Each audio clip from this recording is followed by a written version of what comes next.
அந்த காலத்து சட்டங்கள் இப்போது சுமையாகிவிட்டன. சீர்திருத்தங்கள் தான் இன்றைய தேவை. ஆக்ரா மெட்ரோ திட்ட தொடக்க விழாவில் பிரதமர் நரேந்திர மோடி பேச்சு. உத்தரப்பிரதேசத்தில் ஆக்ரா மெட்ரோ ரயில் திட்டத்தை காணொலி மூலம் பிரதமர் மோடி அவர்கள் தொடங்கி வைத்தார்.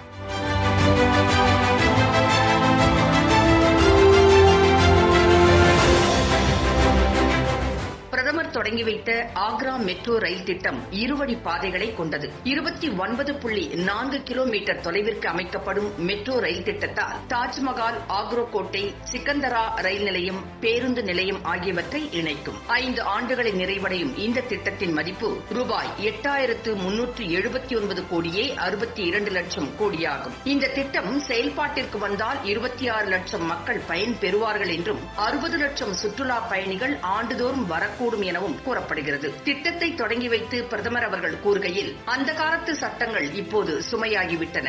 சீர்திருத்தங்கள் தான் இன்றைய தேவை. நாட்டின் வளர்ச்சிக்கு சீர்திருத்தங்கள் மிகவும் அவசியம். இந்த சீர்திருத்தங்கள் மூலமே வளர்ச்சி கிடைக்கும். கடந்த 100 ஆண்டு கால பழமையான சட்டங்கள் மூலம் எதிர்வரும் நூற்றாண்டை கட்டமைக்க முடியாது என்றார். கடந்த காலத்தை ஒப்பிடும்போது இப்போது சீர்திருத்தங்கள் சிறப்பாக செயல்படுவது குறித்து மக்கள் அடிக்கடி வியப்படைகிறார்கள். அதற்கு காரணம் எளிமையானது. முன்பெல்லாம் சீர்திருத்தங்கள் சில துறைகளுக்காக துறைகளை முன்னிறுத்தி சிறிய அளவில் செய்யப்பட்டன.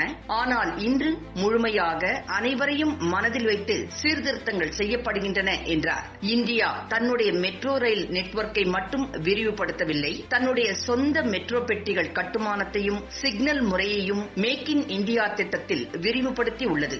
மெட்ரோ நெட்வொர்க்கில் கூட இப்போது தற்சார்பு இந்தியா உள்ளது. இவ்வாறு பிரதமர் நரேந்திர மோடி அவர்கள் தெரிவித்தார்.